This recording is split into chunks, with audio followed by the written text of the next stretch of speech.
ఇవాళ మనం చికెన్ కీమా మోమోస్ అయితే చేసేసుకుందాం. దానికోసం పచ్చిమిర్చి, అల్లం, వెల్లుల్లి అయితే మిక్సీ పట్టేసి పక్కన పెట్టేసుకోండి.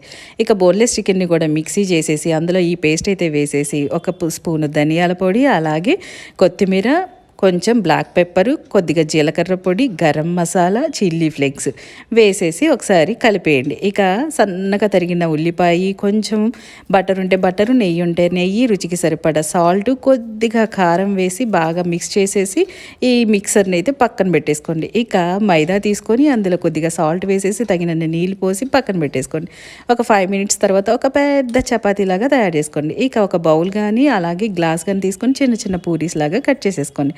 మనం స్టఫింగ్ కోసం అయితే ప్రిపేర్ చేసుకున్న స్టఫింగ్ని తీసుకుంటూ ఇలా చిన్న పూరీలో పెట్టేసుకొని నేను చూపించిన విధంగా అయితే మోమోస్ని ప్రిపేర్ చేసేసుకోండి. మీ ఇష్టం ఇచ్చిన స్టైల్లో అయితే ప్రిపేర్ చేసుకోండి. ఇక ఇడ్లీ పాత్రలో పెట్టేసి స్టీమ్ మీద 5 మినిట్స్ ఆర్ 10 మినిట్స్ ఉడకనిచ్చేస్తే